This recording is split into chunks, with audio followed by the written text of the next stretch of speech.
company and giving it to United Auto Workers who voted for our current president.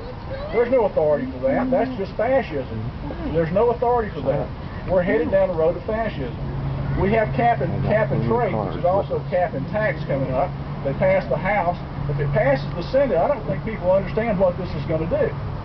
It will be such an egregious abuse of government power that if you own a home and you want to sell your home, you will have to have a government inspector come out and make sure that your house is energy-wise before you can sell your house.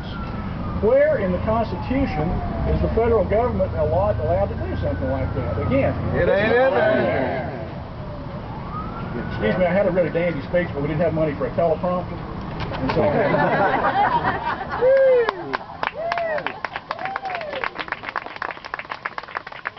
we are getting ready. They're getting ready to take up health care reform. With all these things coming down the pike, this is the liberal, big government, statist agenda. It's the equivalent of shock and awe like we had in the war in Iraq. Because they're throwing so many huge things out there all at one time that nobody reads before they vote on them, that you can't get any organized opposition to. And that's just wrong. There's no debate on these. Nobody reads the bills. They add hundreds of pages in the middle of the night. But we're getting ready to talk about health care reform. Now, I said a while ago that I have an 82-year-old mother. Back in January, she fell and broke her hip. She went into the hospital.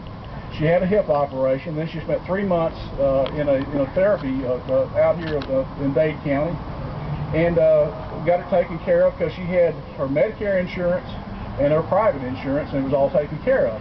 Now, under health care reform, everywhere that they've ever tried this, it's led to rationing. Rationing. I want to say that again. It's led to rationing. That means that there will be some bureaucrat somewhere sitting around deciding whether or not you are worthy or whether you deserve to get treated the way that your family thinks you ought to be treated or that you want to be treated. I doubt that had we had what they're proposing when my mother broke her hip, that she would have gotten the treatment that she wanted if it had been left up to some bureaucrat. And I'm not making this up because Barack Obama said in a speech not long ago, said that at some time near the end of your life, if the treatment is too expensive, maybe they'd be better off just making you comfortable and giving you the drugs rather than giving you the operation. And I'm not making that up.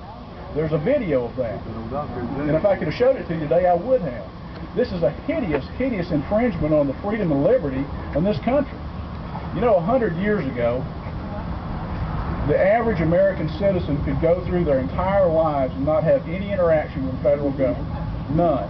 Because the federal government was not as intrusive as they are today. Today, you can't